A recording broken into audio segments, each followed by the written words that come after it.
There is a name that is on everything. A scholarship at Oxford. A diamond company on every engagement ring in the world.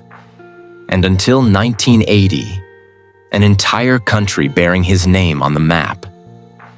Most people walk past that name every single day and never once ask the question, who actually was this man?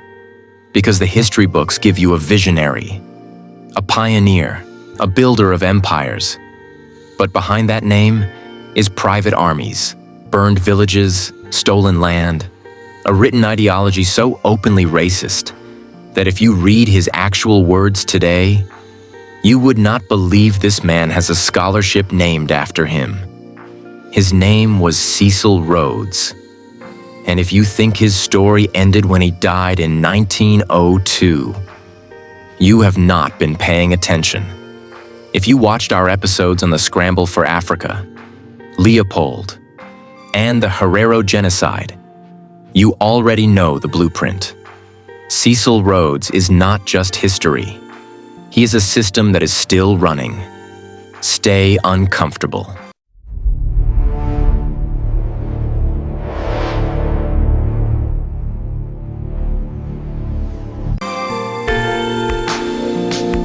Cecil Rhodes arrived in Africa at 17. No army, no title, no plan.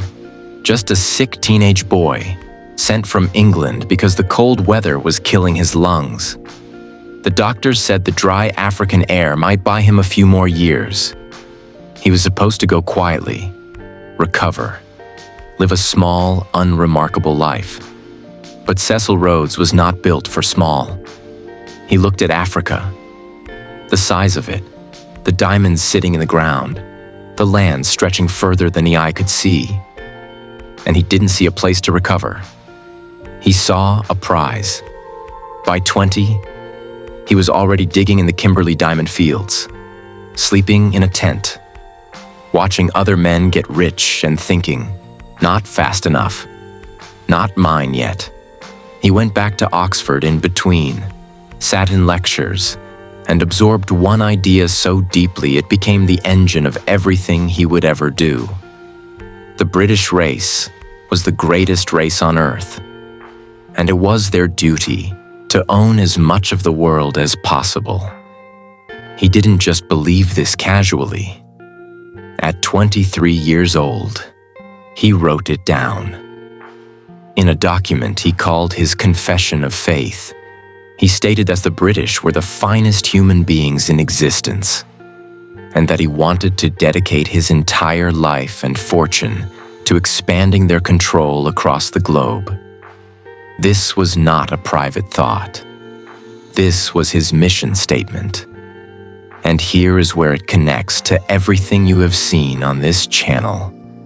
Leopold hid behind philanthropy. He needed a mask to operate. Rhodes didn't bother with a mask. He was open about what he wanted. And that made him far more dangerous. Stay uncomfortable. By 35, Cecil Rhodes controlled 90% of the world's diamond supply. The company he built to do it was De Beers, a name still on the ring finger of millions of people today. Still worth billions. Built on land that was taken from people who were never compensated, never consulted, and never given a choice.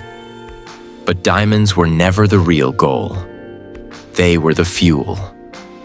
Rhodes used that wealth to buy something no businessman had ever bought before: a government.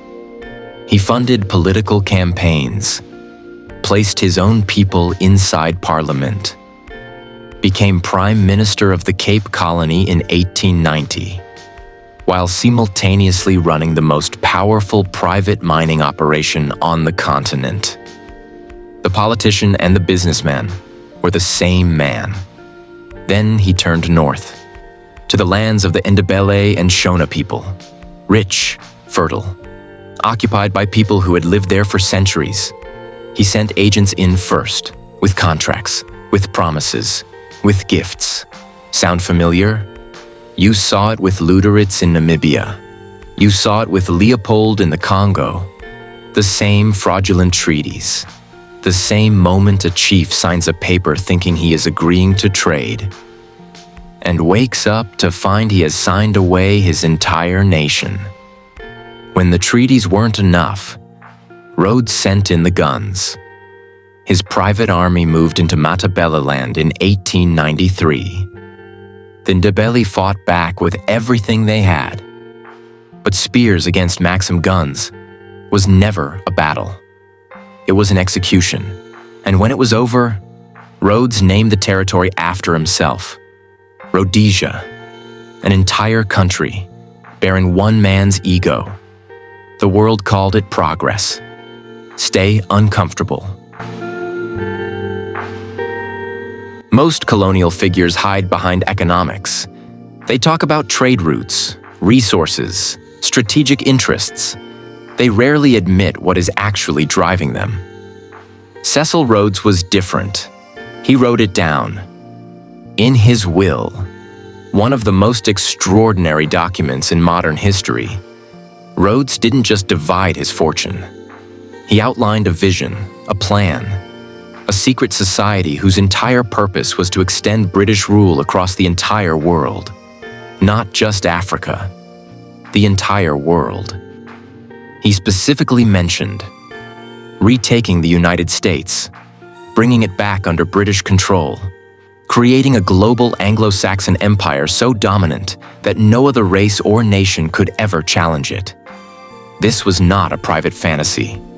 This was a funded, organized, operational plan. And the money he left behind to execute it created institutions that are still running today.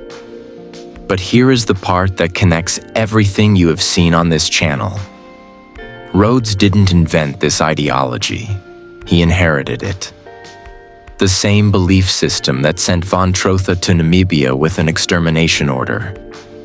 The same thinking that allowed Leopold to turn the Congo into a death factory. The same logic that let 14 men sit in Berlin and divide an entire continent without a single African in the room. All came from the same place. The idea that certain people were born to rule, and certain people were born to be ruled.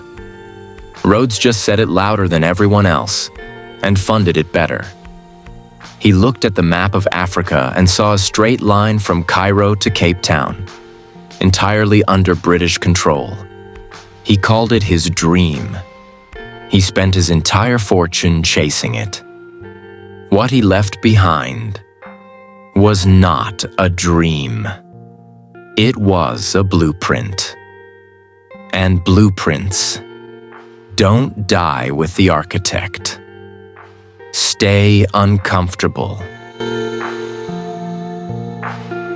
Cecil Rhodes died in 1902. He was 48 years old. The lungs that had sent him to Africa as a teenager finally gave out. He died on the southern tip of the continent he had spent his life trying to own. And the world buried him like a hero. But here is the question nobody asks at a funeral. What did he leave behind?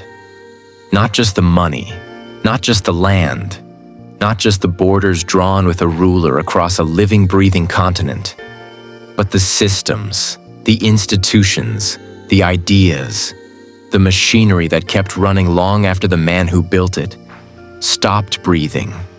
Start when the obvious. De Beers. The diamond company Rhodes built on stolen land and fraudulent treaties is still one of the most powerful companies in the world.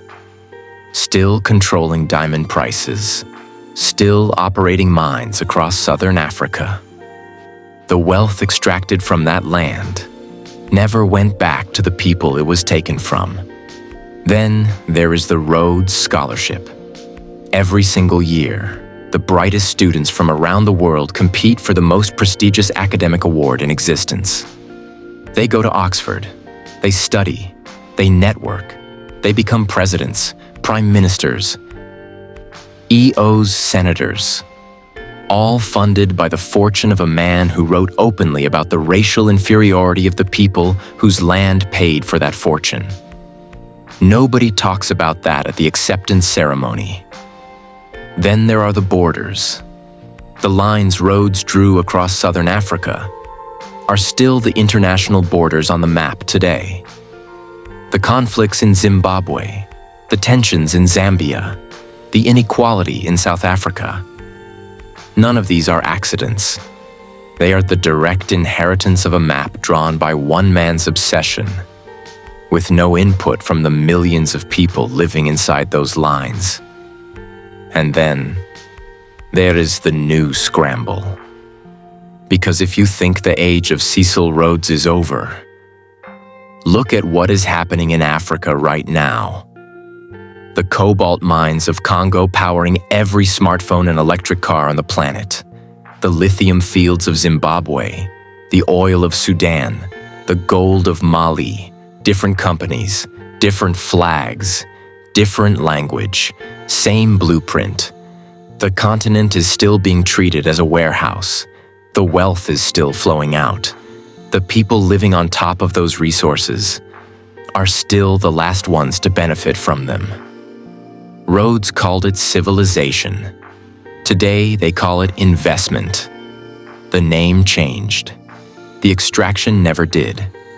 And until the world is willing to look honestly at where this system came from, who built it, who funded it, and who is still running it today, nothing will change. The statue came down at Oxford in 2020, after years of protest. After students from across the world demanded that a university built on knowledge. Stop celebrating a man who dedicated his life to deciding whose knowledge mattered and whose didn't. But taking down a statue is not the same as dismantling a system.